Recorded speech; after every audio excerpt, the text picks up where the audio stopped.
Page 30, the time signature. 4/4 is the most common time signature in music.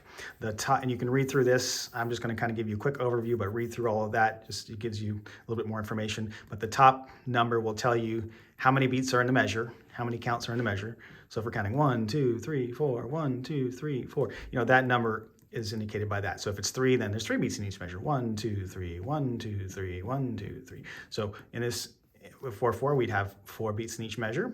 And then the bottom number tells you which note gets the beat, gets 1 beat. So when you're counting those 1, 2, 3, 4, what are you counting? Well, the 4 means you're counting quarter notes. Each one of those is worth a quarter note.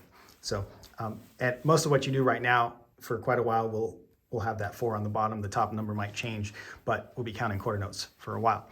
Okay, now we're gonna practice this rhythm. Okay, kind of like what we did in that other one. So we've already sort of done something very similar to this, okay? And so you're going to tap and count, just like we did with the other one, except this is just gonna be the, you can just use your right hand, okay? So go ahead and do this with me, okay? So look at your book and you're just gonna tap on, you can just tap on your piano. You can close the lid or tap wherever you want, doesn't matter. You can even do it in your lap, that's fine. Just so you hear it and feel it, okay? All right, here we go. 1, 2, ready, go. 1, 2, 3, 4. 1, 2, 3, 4. 1, 2, 3, 4. 1, 2, 3, 4. Now, that should have been pretty simple. You can rewind it if you need to and go back over that, but that should have been pretty straightforward. Actually, probably easier than the other one on the previous page that we did. So that should be no problem there. Okay, and then it gives you some instructions here. So it says choose any key on the piano and play counting out loud using the right third finger. Okay, so I won't do that with you. I think you can do that on your own, but make sure, so you want to brace your middle finger. So it should look like this. So you want to make sure your finger's curved. You don't want to do this, okay, because we don't play the piano like that, okay? And you want to have a circle in here, okay? And then when you play the key, you want to have a little bit of room here. So again, don't put your thumb there, because then when you press, you're not pressing with the third finger, you're pressing with the fingernail of the thumb, So you want to put your thumb up just a little bit. We call that bracing the third finger. And then go ahead and play that rhythm. Do the same thing we did with the tapping on this line, but play a note. It doesn't matter what note you play on the piano, okay?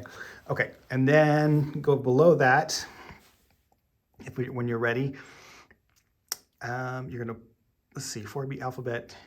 So you're gonna first play and then say the letter names, and then play counting aloud.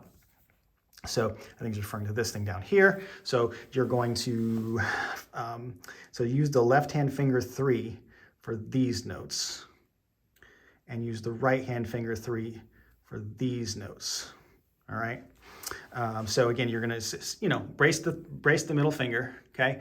And you're gonna play those, okay?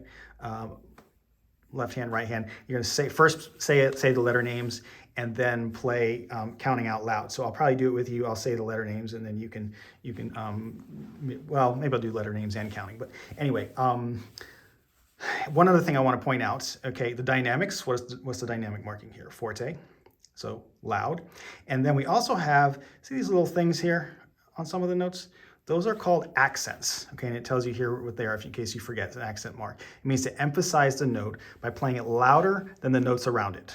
Okay, so you just give it a little extra oomph, okay? So it's like bum, bum, bum, bum, bum, bum, bum, bum. That's what an accent is gonna sound like, except with notes. Okay, so let's get to playing this. Again, you can pause if you need to, go back and look at anything, but I'm gonna go ahead and let's go through this and play it, okay? Just adjust my camera a little bit here. Okay, so the A, and actually I'm gonna have to move the camera a little bit so we get this. Sorry about that. Okay, there we go, because I have to go all the way up to here. Let me move a little bit more.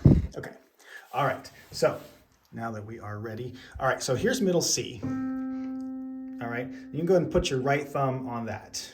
Okay, and then, I'm sorry, not the right thumb. We're using middle finger, sorry about that. Go ahead and put your right third finger on that, just so you have that reference point, okay? And then the left hand is gonna go on A. All right, so it's a group of 3. the one just to the right of the middle note. Now, truthfully, it doesn't really matter if you're in the wrong octave, as long as your hands are spaced this way, okay? Because even if I start here with the left hand, that's still an A, and this is still C. It's just not middle C, okay? So it wouldn't be written. The notes you see on the page are not up here, but again, letter-wise, it's going to match. So don't fret about that. If you're not sure if you're playing in the right octave, it's okay. But you can also listen. This is middle C. So if you play middle C, that you'll know that's where you are. Okay. All right. And then again, the A. Okay. So we're going to use middle finger for the A. Again, bracing the third finger. Okay. So we're going to say the letter names first. Okay. Ready, go. A, B, C, D. Now accent E, F, G, 2. A, B, C, D, E, F, G, 2. A, B, C, D. Accent E, F, G, 2. Okay, now I'm going to do that again because I missed some of the accents myself, so I didn't say them. And you probably the transition may have been a little bit tricky. But after the B, I'm going to go right on to C. I'm not going to stop. Okay, so you can see in the music where you have the A and the B. Those are the last two letters for the left hand. And to be honest, it may actually want you to play the right hand there, but it doesn't really matter too much. But after the B, we're going to switch to the middle C. Middle finger, okay? All right, so brace that middle finger again, check it, make sure that you got it round, and make sure you got a little space there for your finger, okay? All right, and find the A, remember group of 3, and then the note to the right of that, okay? Remember, here's your middle C right here, okay, for reference. All right, and remember, I'm not gonna stop when we switch hands. We're just gonna go right to the right hand, okay? Try to get some of those accents too, okay? Ready, go. A, B, C, D, E, F, G, 2.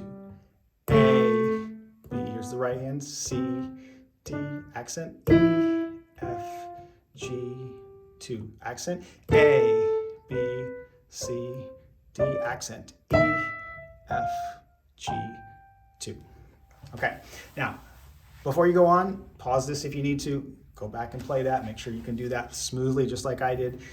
Play with the video, play with this again, no problem. And then we're gonna go on and we'll do the counting. All right, now it has the numbers in the book, so it has the numbers that you should be saying. So pretty straightforward there, okay? But I'm gonna do it one more time and I'll do the counting, okay? If you wanna do it with me, that's totally fine to start with, or if you wanna practice it and then come back, that's fine too, okay? Ready, go. 1, 2, 3, 4. 1, 2, 3, 4. 1, 2, 3, 4. 1, 2, 3, 4. 1, 2, 3, 4. 1, 2, 3, 4. All right, now practice that. Make sure you're comfortable with the counting. Now, before we were counting with just ones on the quarter notes and 1, 2 on the half note. Okay, so this is counting differently, but you should be catching on to that by now. Okay, we're gonna start counting the total beats in the measure, like 1 through 4, instead of 1, 1, 1, 1, 1, 1, 1, 2, something like that, which is what we would have counted before. Now we've got the 1, 2, 3, 4, which again, it's spelled out here, so you shouldn't have any issues figuring that out.